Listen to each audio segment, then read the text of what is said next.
Anda masih bersama kami pemirsa di MNC News Now. Kebijakan aturan baru seleksi masuk perguruan tinggi menuai beragam komentar dari guru dan juga siswa SMA, terutama siswa kelas 12 yang sebentar lagi memasuki jenjang perguruan tinggi. Meski menyatakan kesiapan dengan aturan baru seleksi masuk PTN, guru meminta waktu untuk mensosialisasikannya kepada orang tua siswa.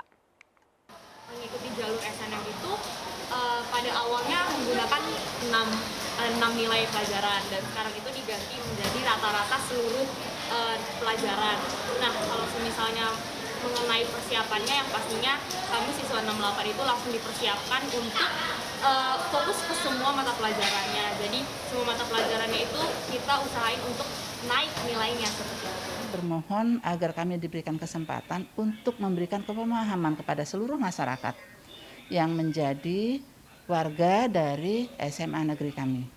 Karena kalau masyarakat tidak paham, mereka akan melakukan kesulitan ke depannya. Dalam sistem seperti ini, tidak hanya peserta didik yang harus paham, tapi orang tua peserta didik harus kami beri pemahaman agar sejalan dengan apa yang kami terapkan di sekolah. Kita lanjutkan kembali pemirsa dialog bersama dengan pengamat pendidikan Indra Charismiaji. Pak Indra masih bersama kami ya? Iya, Mbak. Ya, baik. Silakan dilanjutkan Pak terkait dengan pertanyaan terakhir saya mengenai ini. Sebenarnya penasarannya adalah kan tes skolastik tersebut sebenarnya sudah cukup bisa dikatakan sudah pernah dilakukan sebelumnya gitu. Sekali lagi kalau Iya. zaman saya di kala ujian mandiri ada namanya tes skolastik untuk masuk universitas negeri tertentu yang waktu itu sudah memberlakukan. Tapi memang belum kelihatan sama sekali perbedaan yang signifikan ketika kita sama-sama menjalankan pendidikan di universitas atau fakultas yang sama dan keluarnya juga katakanlah tidak ada perubahan yang sangat berbeda jauh seperti itu. Apakah ini dikhawatirkan juga akan terjadi dengan rencana Kemendikbud ke depan?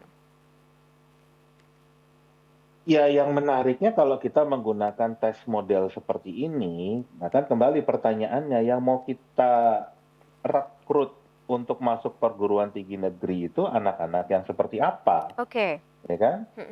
Kalau kalau ini kan berarti dinilai adalah kemampuan literasinya, numerasinya, kan begitu.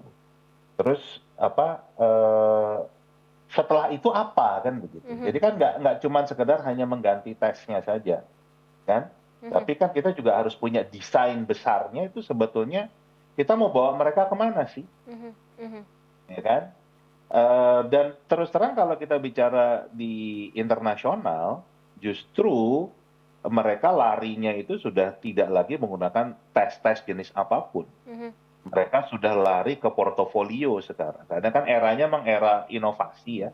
Jadi bukan lagi dari hasil tes, tapi dari apa yang sudah dibuat selama mereka di SMA, mereka di SMP, mereka di SD, kan begitu. Jadi lebih ke inovasinya itu yang sudah kita bicara tren dunia, kan begitu.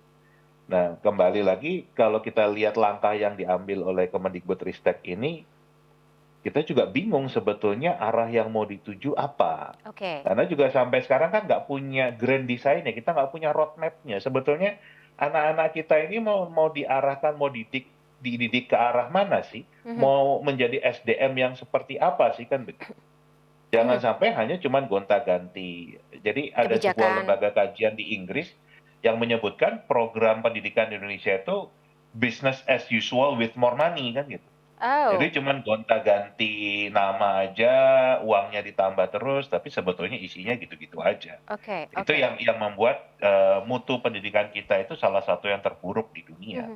Nah, Dan itu emang harus segera dibenahi. yang juga jadi pertanyaan saya selanjutnya Pak Indra.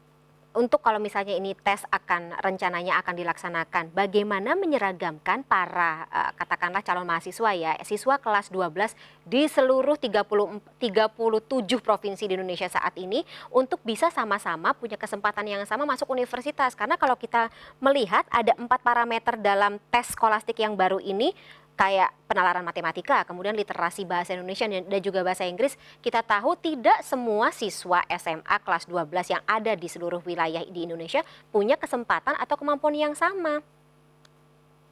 Nggak usah bicara itunya, Mbak. Sebelum kita mulai ini kan saya memantau rapat kerja Mendikbud dengan Komisi 10 DPR RI. Salah satu anggota DPR RI juga mengatakan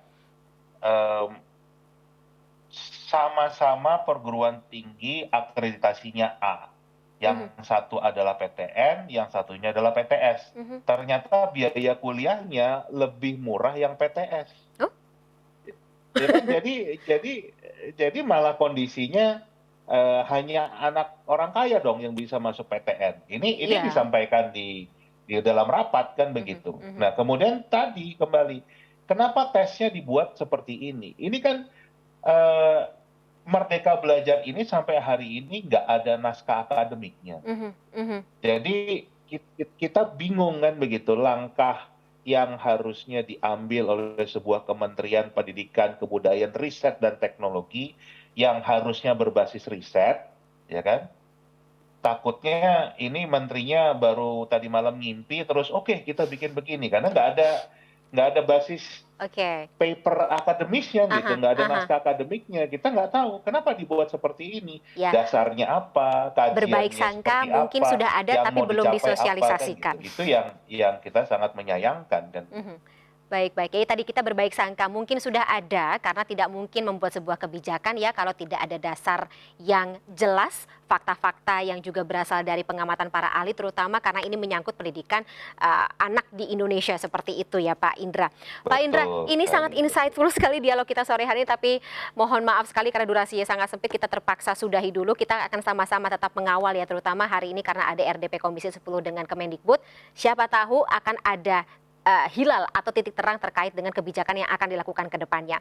Terima kasih banyak atas waktunya pengamat pendidikan Pak Indra Charismiaji dalam MNC News Now sore hari ini. Salam sehat selalu Pak, sampai jumpa. Sama-sama Mbak, salam sehat. Ya pemirsa, kami akan segera kembali bersama rekan saya Herjuno Syaputra sesaat lagi.